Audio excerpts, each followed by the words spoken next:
knitters, welcome to episode 147 of the Knitty McPurly podcast. I am your host, Devin Ventry. You can find me online at KnittyMcPurly.com. I'm Knitty McPurly on Instagram, and if you want to email me, I am Devin at KnittyMcPurly.com. Welcome to the podcast, friends. Also, thumbs up, subscribe, all the stuff. I wonder how many subscribers I have. I have not looked in a while. But there's always new people. So welcome if you are new, and hello if you are coming back. Thank you for joining me. Fall is officially here, although my husband said it's gonna be like 80 today. This morning it was like 60, and it's been just beautiful all week long. So I don't know about you, but that always galvanizes my knitting. Like as soon as that coolness is in the air, all I wanna do is sit and knit and drink tea or a PSL. I never drink that. I do like them though. Pumpkin spice latte, if you're not in on the young person lingo, like I only recently have become because of my teenage daughters. I have one who especially loves a good PSL. Anyway, I have so many things in progress in shop news, like a ridiculous amount of things. So let's get right on to that, shall we? Okay, first order of business is the sock ruler situation. This is a Knitty McPurly sock ruler, and it is amazing, and I cannot keep them in stock. And if you got one, you are a lucky duck. And if you didn't, I am so sorry. I feel like I've let you down because you don't have one yet. I have been in touch with my supplier, who's a wonderful, wonderful knitter. And I asked her what she thought about doing a pre-order, because a super smart podcast watcher said, why don't you just do a pre-order? So I said, what do you think? Is that something we could do? And she was not sure if she could promise a large quantity at a certain time. So I think I could do a pre-order if we wanted to go that route, but it would mean that your sock ruler will come to you when it comes to you. Like I could guarantee it within a few months. So I don't know. What do you think about that? I have some coming. But it's not a huge number. I guess they're just slow to make. I mean, they're beautiful. They come out looking so nice. They're wood, and so they have kind of unique qualities because of the wood. So let me know what you think about that in the comments. If you're interested in a sock ruler, would you be okay with snagging one for sure in a pre-order and then getting it when it's available? Or would you rather, be racing the clock to snag one of the ones that I have in stock? So let me know, because I will abide by the poll. Whatever you guys want, I will do. If you're okay with, I think if you know it going in, like I'm gonna pre-order this now and I will get it when it comes. If you know that going in, that means you're okay with it. So anyway, let me know what you think. Okay, this is the biggest news from my perspective. You might notice that I am wearing something extremely amazing. Let me talk about this. I'm going to show you my whole outfit because my pants match my cowl. What do you think? How about this cowl? I want to tell you all about it. Let me just show it to you, because this cowl is something that you will be able to make this coming Friday. It has some beautiful shaping to it. I'm going to talk all about it. I love a good cowl because they are so easy to wear and you're not fussing with it. You put it on and it sits there and that's all it does. But important to a cowl design is the shaping. It has to have a good shape in order for it to lay right. Because if it is straight, it's not going to, I don't know, I just don't like it as much. This one is bigger on the bottom than it is on the top. Ooh, that's kind of cute. So you could wear it like so if you wanted. This is always nice when you're a little bit cold. But this is my go-to cowl way of wearing it. Anyway, there is a kit coming out this Friday, October 6th at noon Eastern time.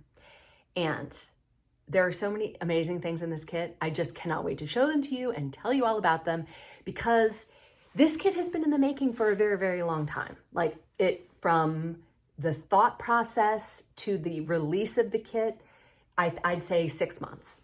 It's been a long time in the making. So I'll try to cover all the things one at a time, and I will try not to get ahead of myself, which I already have a little bit because the cowl is so amazing. All right, I'm gonna start by telling you about the bag. So I met Susan of Delightful Works at the retreat. This bag is mine. This is not the kit bag, but this is the bag. Sorry, it's there. This is the bag that I got from her at that time. There's her little label, and I love it so much. It's just so buckety and just convenient. I love it. I use it all the time. So I said, Susan, why don't we do a collaboration? So Susan is my collaborator.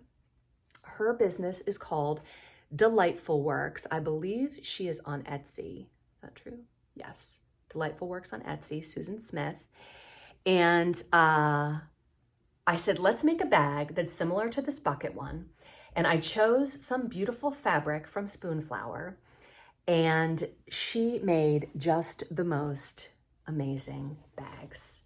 So here they are. Here's one of them, and I'm going to show you a couple because the fabric has a large print. Oh my gosh, isn't it so great? I love it. And she put this like canvas, I don't know how to describe this. It's not waxed, but it looks waxed.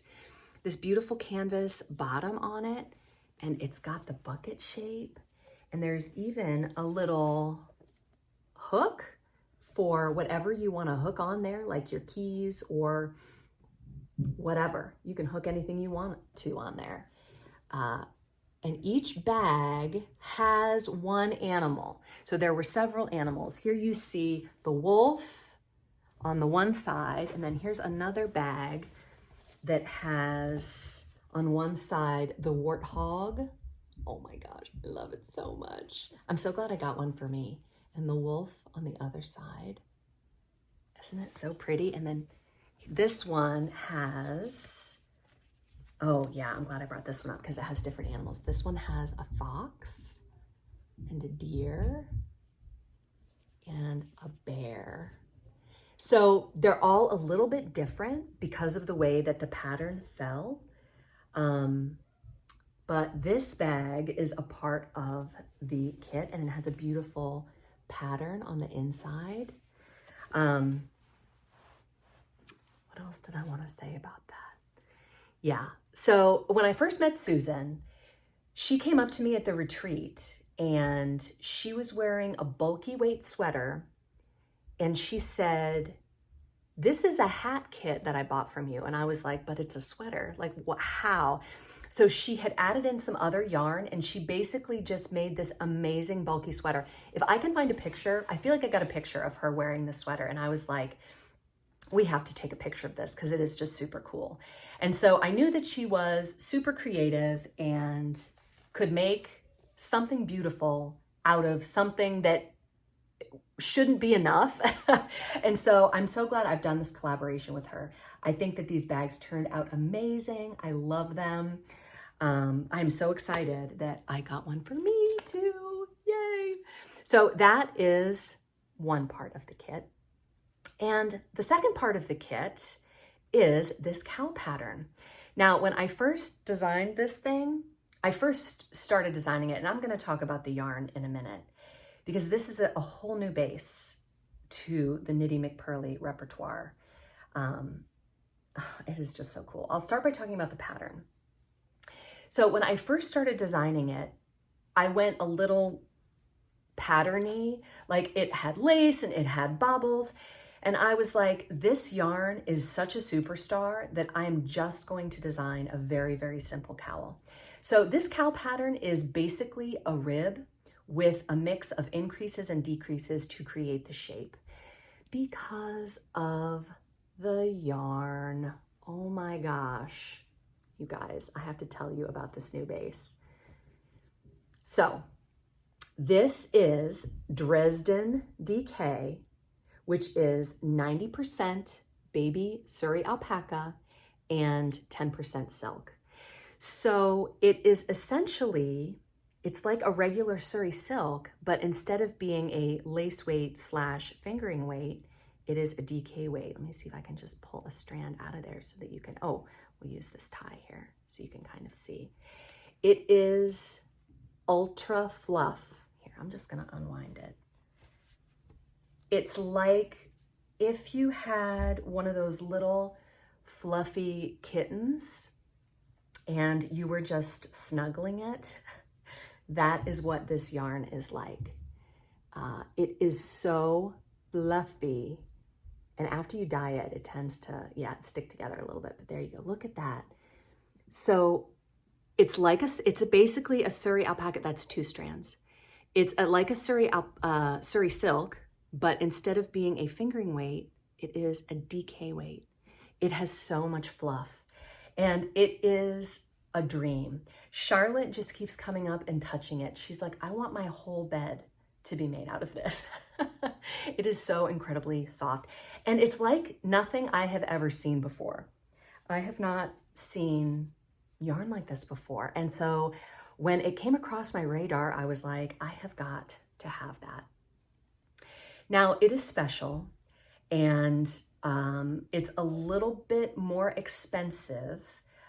And as a result of it, I thought, let's make this a 1 skein project. That way you can work with this amazing yarn and you can have a really beautiful accent piece, a statement piece as a part of your wardrobe, where you're not feeling like you need a sweater quantity. Because even though it is a DK weight, it is not like other DK. It doesn't, you can't just say, oh, I'm gonna take this DK sweater pattern and use this yarn. You could, it would take some, I don't know, it's different. I think once you work with it, you'll go, this is different from DK.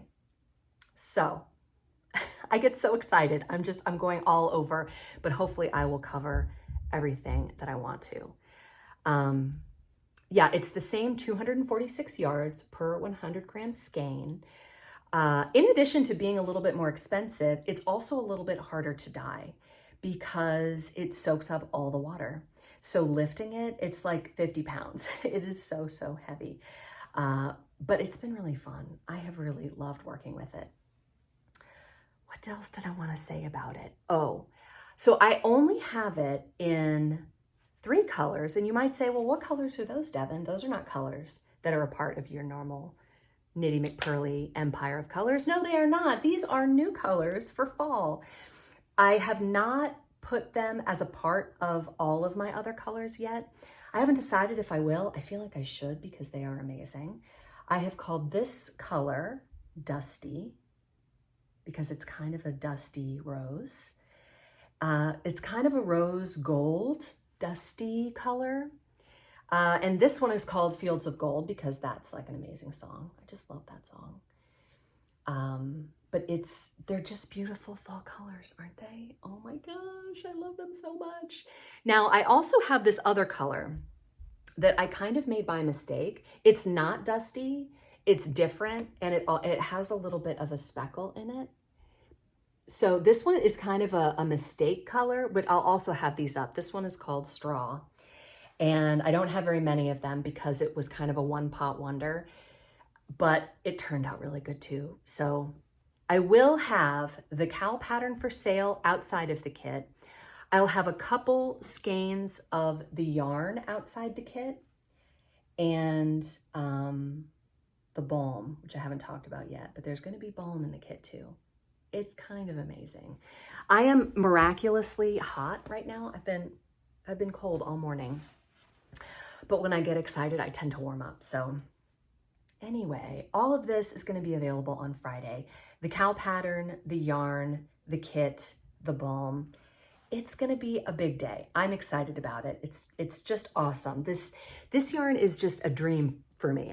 I've had it for a while, and I have been trying to decide how to introduce it to the shop because it's a special skein. Like it's not, like I said, it's not the kind of thing that you necessarily want to knit a whole sweater out of. You could if you wanted to, but you would want it to be a basic sweater pattern. It would be hard to incorporate a lot of bobbles and lace, which you certainly could if you're adventurous, but you know, that's just kind of how I feel about it. So right now, I have it in these 3 colors. I do have some of it undyed in the because I thought people might have special dye requests, so I can accommodate those if you would like that. But for the Friday release, I have mostly in these 2 colors, but also a little bit in the straw also. Okay, finally, with the kit, there's going to be a fall balm. I don't have that to show right now because my labels have not come in yet, but I will show it next week on the podcast. I can't convey the smell to you, but the smell is mainly cardamom. Julie of the Knitty Cats podcast, hi Julie, recommended that to me. She's like, Devin, you should do a cardamom because that is such a great smell. And I was like, I just kind of filed that away for the fall. And here it is, mainly cardamom with a background of like black pepper and clove. So a lot of spice, but spice I haven't done before. I do a lot of spice in the wintertime because that's my favorite winter smell, but there's a lot of spices out there. So this year, I called it red flannel because I talked to Alexis. I was like, Alexis, I need your opinion. What sounds more interesting to you? If I called it cardamom and black pepper, or if I called it red flannel? And she's like, ooh, Mom, flannel. Flannel is just so fall, and I would just want to wrap myself up in it. I was like, okay, let's go for that. So I've got beautiful packaging for that coming next week, early next week, and that will show up on the website on Friday. So come check it out then. If you sign up for my newsletter, I'll probably send a newsletter out in the morning and then a reminder again on Friday in the afternoon so you don't miss it. Crazy, oh my gosh. So the kit is going to be the bag with the yarn and the balm and the pattern. Those are the things that are going to come in the kit. Let me put both of them in there so you can see. They just look so good. Don't they look so good? It's so pretty. I love it so much. So if you're interested in that, that will be available on Friday. So if you wanted to make the cowl, but you wanted to use stash yarn, what I would recommend as a good sub for the Dresden DK, it's a lot of fluff, is either a mohair or a Surrey silk held either double. So this is a regular lace weight mohair that I found. This is just a scrap in the bougie colorway. I almost feel like held triple would be a comparable sub for the Dresden DK. So if you wanted to use stash yarn, you could certainly use just a regular DK, but if you wanted the diaphanous feel of the flux cowl, which is what this is called. It's called the flux cowl. And I called it that because of the increases and decreases that create the shape. If you wanted to use stash yarn, I would recommend double or triple strand of a lace weight mohair or Surrey silk. That's just my personal recommendation. Of course, you can do whatever you want. And in relation to these new colors, I also want to show you October's color of the month because it is October 1st today, and it feels like October 1st. Gigi's birthday is coming up this week, and I always feel like her birthday is like the turning point from summer into fall because that's really when the weather starts to change. So when I was going into the fall, I had September's color of the month ready to go. It was inspired by the colors I put in my faux set, and that was just exactly what I wanted for September. But it was September 29th, and I was still going, what is October's color of the month going to be? Like, October is a lot of colors. It's a lot of orange and yellow and red, but I feel like I did a lot of that in the summer.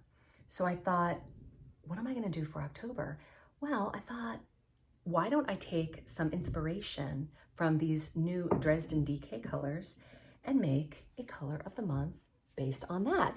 So October's color of the month is the same as the dusty color, and I added some speckles. There are some deep purple speckles and some blue and green and even a little tiny, tiny bit of orange in there too. So this is October's color of the month. I think it turned out great. I love it. It's so pretty. I just think these colors, apparently I love them because not only are my pants this color, but my slippers are also this color. So apparently I just really like this a lot. It's kind of in the zeitgeist right now. Like, you know how colors are, you go into stores and that's the color you see. This is one of those zeitgeist colors. Ooh, zeitgeist would have been a good name. I'll hang on to that for a future color maybe. Okay, one more thing I wanted to say with progress and shop news, stitch markers. Some of you have asked me, when are stitch markers coming back? Those will be back soon. They have been out of stock for a little bit. I just need to pull those together and update the website. Also, sometimes if you go in and you are looking for a certain yarn color in a certain base and it's not there, you can scroll down in the menu and click a pre-order, and I will dye that and send it out to you. It can take a week or two to get to you, but sometimes I even have that available and I just have not updated the website. So sometimes people are like, oh my gosh, I ordered this as a pre-order and it came in like 3 days. I'm like, I know, sometimes the universe smiles down upon us like that. But if it doesn't, then it will come within a few weeks.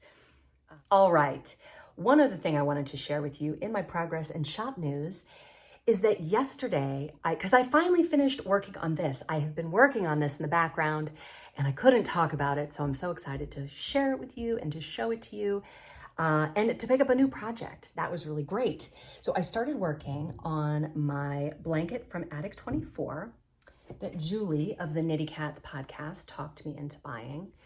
And you can see these, this is a crochet project. And these first 4 colors were kind of boring. But once I added in the red, it got way more exciting. So this is a kit I got from Attic 24 from the Wool Warehouse over in the UK. It was extremely well priced and it came really quick, and shipping was even really quick. So even though I bought it from the UK, it didn't have any of the drawbacks that you would expect from buying something overseas. So that was really nice. I picked this up last night and this is how far I got on the red. I added in the red yesterday. And all I want to do is crochet this blanket. Like, I just want to sit and crochet it. And I think that's partly the weather, like I said. That cold weather, it just makes me super, super excited for crocheting. And on that note, here is Crocheting with Gigi. Welcome to Crocheting with Gigi. The best segment. And the OG segment. The OG. The best part of your podcast. Some people say that. Do they? Do some people say that? I think they definitely do. I happen to be one of them. So if Dad, you're here. Hi, Dad. Move along. You're not supposed to be here. Turn it off. Goodbye. Okay, turn off. Go away. I made more.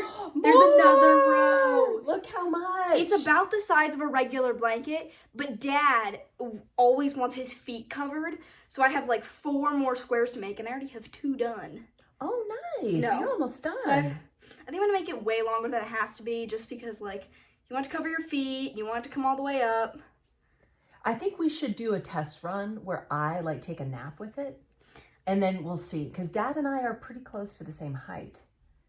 I really don't like that idea. For some reason, it seems a little bit off. Seems a little bit off. Let's hold it up. It's beautiful. It's hard to show the whole thing. But it's gorgeous. It oh my, gorgeous. Wait, this is a good way. This is a good way. I feel like a fold in the middle. Oh, wait, what? Okay, I don't know. This. Lean into it. Lean back. Boom. Did it. Looks so awesome. I'm making Look, pie. it matches me. Pie filling is cooling, right? Or not cooling, but like coming to room temperature. Tell us about the pie. What kind of pie is it? It's like a berry pie because we have frozen berry mix. Which is even better because Gigi originally made a blueberry pie. It's not sweet without strawberries. If you use the mixed berries. So what kind of berries? We got strawberries, blueberries. Blackberries. I don't think there are any raspberries, but it just makes it so good. Cannot wait. So I had to be here once they had cooled. Once I had gotten it off the stove, because it goes from like fruit in water to a filling in the span of 10 seconds. Right. Like it starts to clump up and then you're like, oh my gosh. You don't want to burn it. You don't want to burn it. Right. So we're glad we got Gigi's segment in the midst of the pie making. In the midst of the pie making. Yeah. if it's done before you're editing your podcast, we should put a picture up here. This is the pie. So I made that. Let me ask you, I have two things to ask Gigi. The first thing is, when the blanket is done, which it almost is, what are you going to make next? You haven't thought that far ahead. No, but something I do want to make is, so my best friend, who I live right next door to, is getting married on Saturday. Yes. And I'm the maid of honor. We'll have to have pictures next week. We will have pictures next week of the wedding. Next week is also, we have some birthday celebrating to do because somebody has a birthday this Wednesday. week. This girl, it's her birthday. She'll be 14. Oh, thank goodness. 13 was terrible. No, it was great. You did it with so much grace, though. That's so sweet. That's so nice. Oh, I'm making a pie, so I feel like now I have to be Southern. No, you always have to be Southern if you're making pie. Well, bye, sugar. I'll just go make my pie. You really have to. You have to. You can't make pies unless you're Southern and make blankets. Oh, speaking of Maggie, so you know how every kid has like their special thing? Mm-hmm. I want to make one for her kid. I know that Maggie's not expecting a baby She's not at expecting the moment. a baby at the moment because she's not married yet. But I'm hoping that if there is a baby, that it looks like me and that I can make it an animal. That's adorable. I know. Good idea. I want to make the special thing. Well, next week. That the baby carries around till it's like ratty and gross. And you're like, oh. You got to weave in the ends really well on that. Mm-hmm. Yeah, for sure. All right, Gigi. All right. Thanks for coming.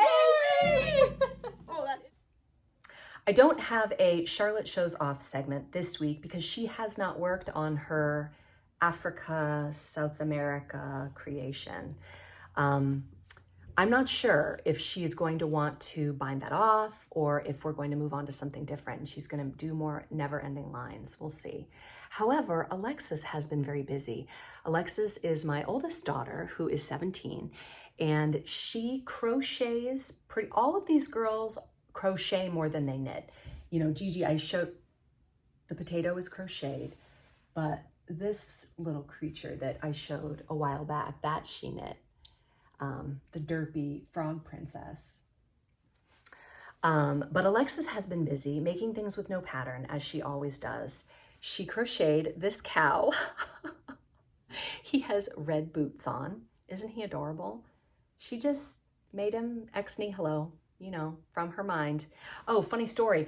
Gigi and I were driving home from school the other day, and I'm in traffic, and I was like, that's Alexis's ghost. Alexis made that ghost. In another car, I spot a ghost. I'm like, Alexis made that ghost. And so we realized that that car is being driven by one of her friends. But I spotted it like in traffic. I'm like, I know that ghost. But the cow is amazing. I love the cow, but the mushroom. Look at it. Isn't it fabulous? I just love it so much. It is so good. Like, I feel like she needs a mushroom forest for the cow and his red boots to live in. She really likes this chenille yarn from Hobby Lobby. But did they come out so good? Oh my gosh, amazing. I just love it. So all of this talk about knitting and crochet and knitting brings us to our topic of the week, which is knit or crochet. So I hope I'm not spoiling anything by saying that I am going to be interviewed by Christy Glass next week. Feeling kind of special about myself. It's secretly been a dream of mine to be interviewed by Christy Glass, and my dream is maybe coming true next week. So I'm excited. But anyway, one of the questions that Christy always asks the people that she interviews is knit or crochet. And if she asks me that question, I'm going to have to because you're supposed to have quick answers. And I don't know what I'm going to say, because you might think Knitty McPurly is all about knitting. And she is, definitely. That's where she got her name. And I design knitting patterns, and it's all about the knitting. But I secretly love crochet because I don't know why. It is simpler. So I did a very tiny deep dive on knit and crochet. And according to the internet, crochet is faster, easier, and even cheaper, if you can believe that, which I know feels a little bit far-fetched. I meant to bring up my crochet hooks, but I didn't. But apparently, according to the internet, you can crochet something faster and easier than knitting because it only involves one hook as opposed to the 2 needles. Also, with crochet, you don't have your entire project on the needle. You just have your latest stitch, and that's all you're working with, right? With your hook.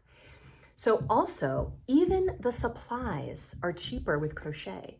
You can get a whole set of crochet hooks for about $50, where a nice set of interchangeable needles is going to cost you like $100. Now, I don't know about you, but I've spent slightly more on that on tools. Have you done that? Maybe that's happened. So this is actually the only ergonomic crochet hook that I own. I have a set of just the skinny crochet hooks that I got for super cheap on Amazon, but it has all the sizes and it's the same kind of thing. Like if I want a size, I have it because I have those cheap ones and they're really fine. This one with the more ergonomic handle, I picked up at Hobby Lobby. It is a 4mm G hook. And I like it a lot. It's a little more comfortable to use than just the skinny, metal crochet hook. But yeah, I know way less about crochet, way less. I can barely read a crochet pattern. Like this Attic 24 blanket, I got totally stuck on because, and Tara helped me. Tara was my crochet lifeline. Hi, Tara. Tara from Arkansas. I think I left my coffee and my Arkansas mug in the microwave, but I have my Colorado water here, as always. Anyway, I was like, Tara, I cannot understand this pattern. And she said, Devin, when a British crochet pattern says triple crochet, they really mean double crochet, which I actually think triple crochet makes a lot more sense than double crochet. Did I talk about this before? I can't remember if I did or not. Because there are 3 pull-throughs on a US double crochet, UK triple crochet. I actually think triple makes more sense. But this is a super simple pattern. My edges are a little wonky. I might have gone too far. I don't know. But there's going to be a border and all sins will be forgiven once I pick up the border and it will look perfectly straight. Maybe, I don't know. But this is a very, very simple pattern where you're just working this row and this row over and over again. Very, very simple. But this pattern came with my kit. And anyway, as I was saying, it's easier, it's faster, and apparently it's even cheaper. I find both hobbies to be very expensive because I have expensive taste in yarn. And I feel no guilt about buying yarny things. Like with the sloth bowl, I've got this fancy cotton decoration in there right now, also from Hobby Lobby. Like the sloth yarn bowl where Gigi just picked it up and put it in the cart and we just walked away like, well, I guess we're buying this. Sometimes you just need the thing. So the internet says that if you're more interested in making something like an amigurumi, which is like a small toy, then crochet is probably where you would want to start. Whereas if you're interested in making socks, you probably look to knitting. Also, if you don't have a lot of time, you would probably go with crochet because knitting takes more time. I mean, really, that can be determined too by how fat of yarn you're using. If you're using a big fat yarn with a big fat hook, it's going to go a lot faster than little teeny tiny yarn with little teeny tiny hooks. So anyway, all that to say, both of these crafts are amazing. And I'm nervous about Christy asking me that question and I don't know what I'm going to say. I really don't. It's going to depend on how I feel in the moment. We'll see. Okay, the comment section. The comment section is so hard for me because I want to read every single comment. So I did boil it down to probably still an unreasonable number because they're so good. Eileen Cook, I know Eileen because she lives not far from me and she came to my retreat. She said, oh, Devin, you skipped the Shenandoah Fiber Festival.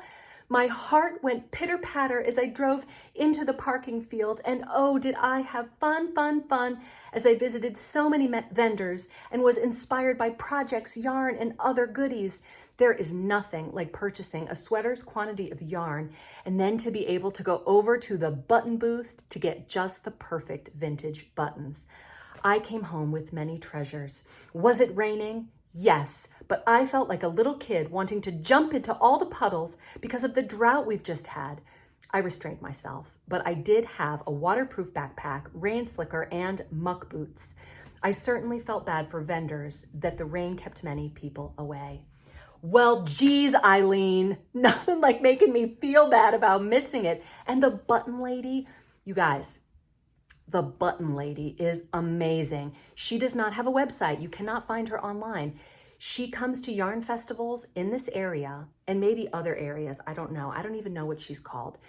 But she has the most amazing buttons. They are not cheap. They are very pricey, but they're like legit vintage buttons. And some of them are where you just buy one, like out of a jar. And some she's put them together. Some are matched. They are amazing. I have come away with a few buttons from her before. She is amazing. And it sounds like it was great. And it sounds like Eileen had an amazing time. So I'm so glad for that. It sounds like it was great despite the rain. Eileen says, my favorite DPNs are my I don't know, Lykke, in the larger sizes, but since these are wooden, the very small needles break easily. I don't find my zings in a US 0 and 1 heavy at all. Lots of people said this. Last week, I claimed that the Knitter's Pride Pro Zings were a little bit heavy, but many of you disagreed. Now, I am using the US 3s. That's the only set that I have. So those are maybe a little heavier than the 0s and the 1s. And maybe I did overstate it a little bit. They're not like the ones from Michaels. I forget what brand that is. Clover, maybe? The metal ones were ridiculously heavy. And these are not as heavy as those, but they're not as light as the wooden ones either. So I got a million comments about DPNs. I will try and go through some of them. A lot of you agreed, but we'll talk about those. Thank you, Eileen. Trisha of Stevens Defense Academy said, you inspired me to start teaching my 8-year-old daughter to knit too. She loves seeing Charlotte and their projects are very similar.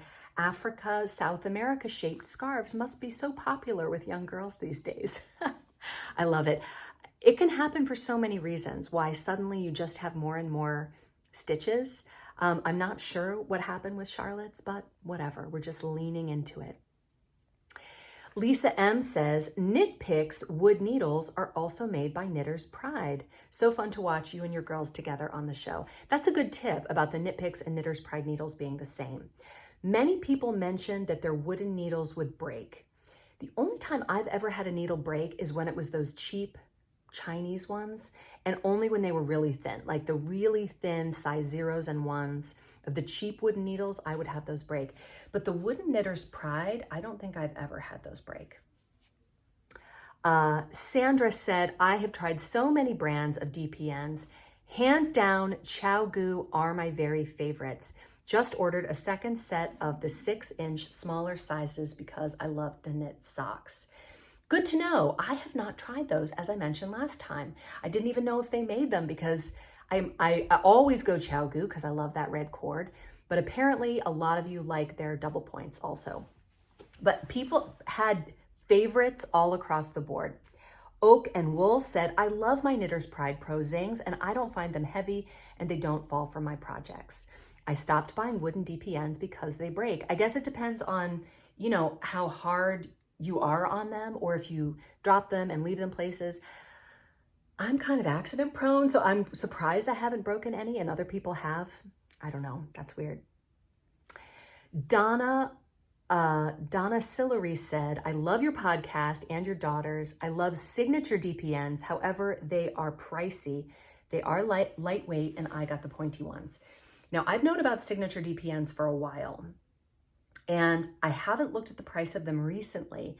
So I just went and looked them up and as of right now, they are $67 for one set of DPNs, like 5 DPNs in a size is $67.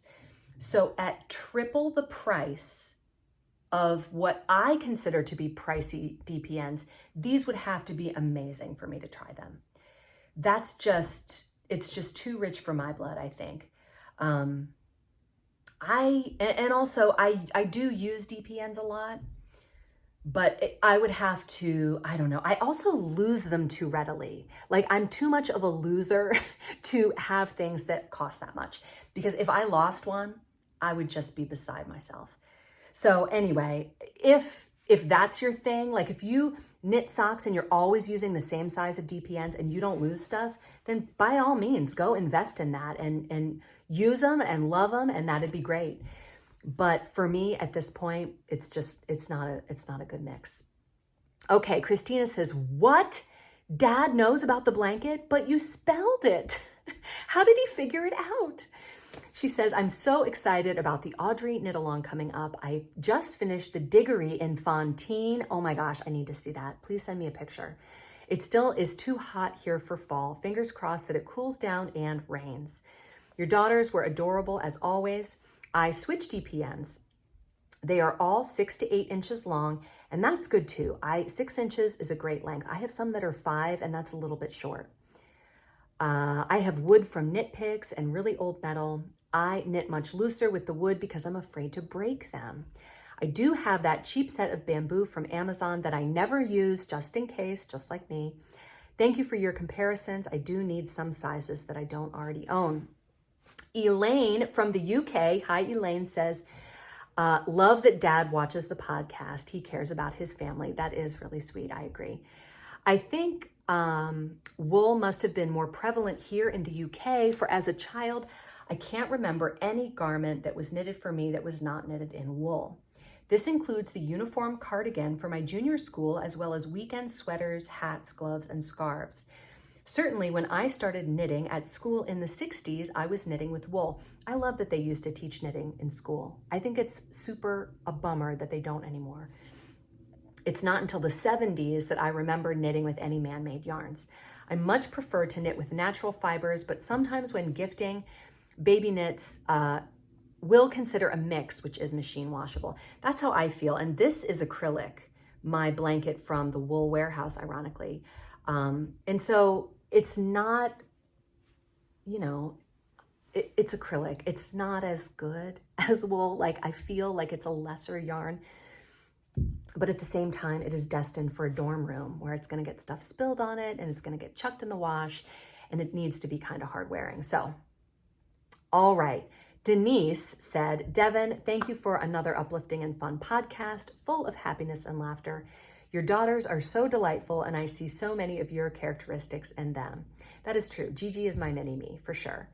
Not only do I repurchase DPNs rather than wasting time searching for them, but I also do this with interchangeable circular tips. I do too. I think we all do that. If you're one of those people who's like perfectly organized and you have everything exactly perfect, that's amazing. I want to be your best friend. And no matter how hard I try for that to rub off on me, I don't think it will. Denise says, as for DPNs, hands down, my favorites are made by Lantern Moon. They are beautifully handcrafted, lightweight, and the tips are just sharp enough and feel good in my hands. The sizes are engraved on them, not so much for the sock weight yarns, but the bigger ones. They may be a little pricey to some, but they are worth every penny after you've felt them in your hands and used them. Lantern Moon for the win in my book. So I went and looked up Lantern Moon, and if you go to their website, you can't buy them there. You have to buy them through your local yarn store or Amazon. They do have them on Amazon, and they're about $20 a set. So they're comparable in price to the Knitter's Pride carbons that I showed last week. In my mind, $20-ish for a set of DPNs, that's a pricey set. I would expect to pay, like the Knitter's Pride tend to be around the $10 range, depending on your size or time of day or, just whenever. They're between $8 and $12. And that's why I have so many of them. I think those are great. For the price, it's a no-brainer. If you went up to something like Lantern Moon or the carbons, those are kind of a higher end. And then the signature is just off the charts. Are there any comparable to the signature at $67 for one set? I don't know. But anyway, and Amy Spar says, great topic of the week. I rarely use double pointed needles. My go-to needles are 4-inch interchangeables. My favorite are Knitter's Pride Dreams. I might have to try those. The same colored needles that are your favorite double points. I do love the colors. I too find they have the best point for wood needles. Sometimes, and this is a comment that many people said, sometimes the tips get rough over time, but they are reasonably priced, so I don't mind replacing them. I use the Mindful Collection rotating cords with them, very similar to the ChowGoo cords. When I use double points, it's mostly an old set of nickel plate that I have from Knit Picks. I have that set too. That is great. Oh, double points. I have that set of interchangeables. I don't have those double points. Are they heavy, Amy? A nickel plated double pointed set feels to me like it would be heavy, but maybe that's why you don't use them. I don't know. She also says, for years I used Addi lace needles, but I developed horrible tendonitis in my elbow. It turned out it was caused by the needles. ChowGoo are a little grippier than Addi, and I've had some luck with them recently. No tendonitis, so I may get more. Interesting.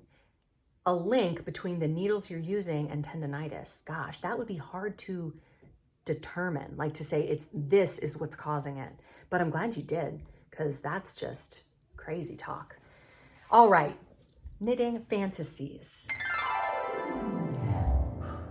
All right, I just ran up down the stairs to get this because I left it down there and now I can't breathe.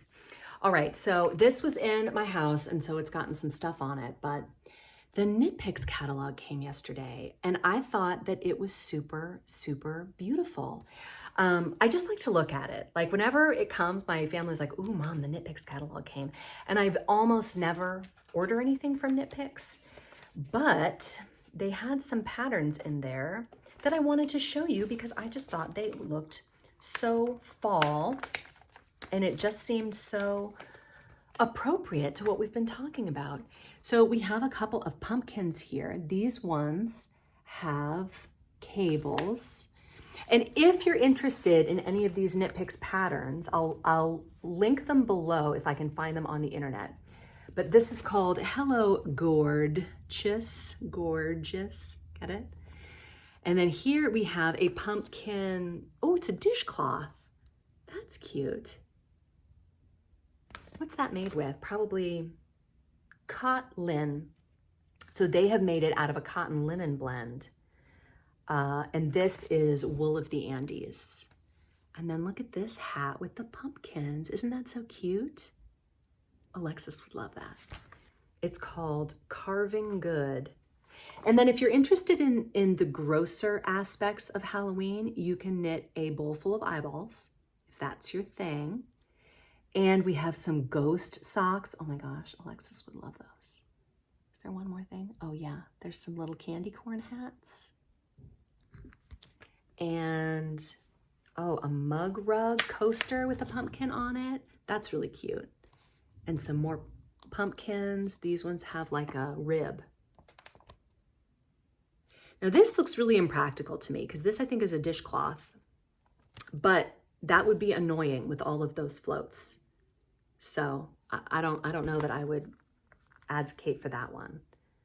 Oh, it's called Welted Gourd Pumpkin Set. That's just really cool, but interesting. I'm not sure how that's worked. That's really cool. But I just thought I would share these with you because I thought they were so cool. Alexis would want every single one of them. All right. So here's what happened. I have a story coming to us from Glenda in Australia. Hi, Glenda. I apologize. You sent this to me at the end of August, and I am so sorry that it has waited this long. It was one of those that just kind of, I don't know, it's my inbox. It eats stuff. It's not my fault. Seriously though, if you send me something and I don't respond, please do not feel weird about sending another email going, hello, did you get my last email? Because I will appreciate it for sure. Okay, Glenda says, hello, Devin. I am a new viewer who is working her way through your videos. In several where you are working with an unfamiliar technique, you mention Bob Ross. I am Australian and I do not understand what this means. That, first of all, never occurred to me. I had no idea that Bob Ross was an American thing. She said, last night I did a Google search to shed some light on this. My eyes need bleach. I'm certain the Bob Ross that you mentioned is not the same Bob Ross search results that I found. Please do not do a search to see what I did. Your eyes will need bleach too. Those results should have been censored out. So when I go to Google and I type in Bob Ross, I see this guy. This is Bob Ross. He had a show about painting in the 70s and 80s. I think it was in the 80s, actually. He just looks kind of 70s. And it was on PBS. And he would paint a whole painting in one 30-minute episode. And he was just super happy and joyful. And he just was like, with the happy little trees and the happy little stream. And nothing was ever a mistake. He just kind of went with it. And so whenever I say I'm the Bob Ross of knitting, that's what I mean. Not whatever you saw. I was not able to see that, thank goodness. Not sure why. Maybe it's an Australian thing. I don't know. Anyway, Glenda goes on to say, I learned to knit when I was around 8 years old. Apparently, I was asking Mum to teach me when I was younger, but she waited until she thought I was old enough. I love how she says mum. I love the British and the Australians with their mum. Mum is a right-handed knitter and I am a lefty. Mum tried to teach me how to knit left-handed but didn't succeed, so in the end she taught me to knit how she did. One of my first projects was a pale blue baby jumper, that's a sweater, Americans, for one of my toys. Mum would cast on and I'd continue knitting. You know, my son is left-handed and he does some things right-handed. He bats right-handed, like whoever taught him how to do that thing, he does it like they do. Glenda says, as a teen, I worked my way through most of Mum's yarn stash, knitting jumpers, cardigans, and other items for various family members. In hindsight, knitting as a right-handed knitter makes working patterns easier as I don't have to reverse shaping when necessary.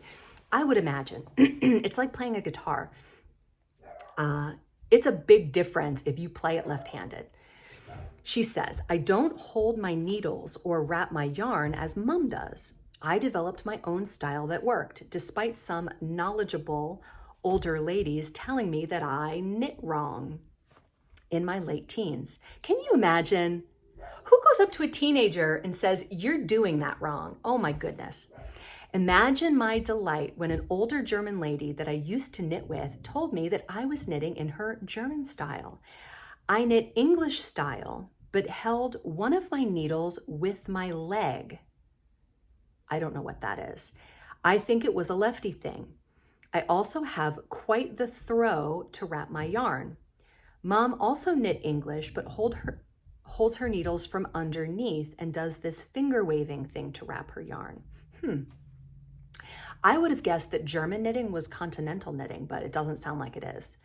Circular knitting needles were quite a tricky beast when I first tried to use them, especially the old ones. No matter what you did, the cables stayed coiled and the joins were nasty, I bet. I remember the ones that I used when I first started and they were a pain. These days, I tend to knit almost exclusively on my favorite circular needle, Chow Gu. And that's the end. Thank you, Glenda. Did she send a picture? Oh, no, I sent her a picture of Bob Ross. And I was like, this is Bob Ross. Whatever you saw is not Bob Ross. I don't know what that is. That is awesome. Thank you so much, Glenda. That's a great story. If you have a knitting story, please send it to me because I think I'm out. Unless there's one hiding in my inbox, I have to go through and do a deep search, make sure I didn't miss any. If you sent me one and I have not read it yet, send me another email and I will find it because I would hate for you to think that I just didn't want to use it because that's never the case. I love your knitting stories and I always want to share them. So send me a knitting story if you have one so that I can share it on the podcast. You can take a video of yourself telling the story, you can do an audio recording, or you can type it out and I'd be more than happy to read it for you. Thank you for joining me. I hope you got a lot of knitting done during this podcast or crocheting. I am going to spend the rest of my day working on this blanket and eating pie. Have a great day and I will see you next week. Bye, knitters.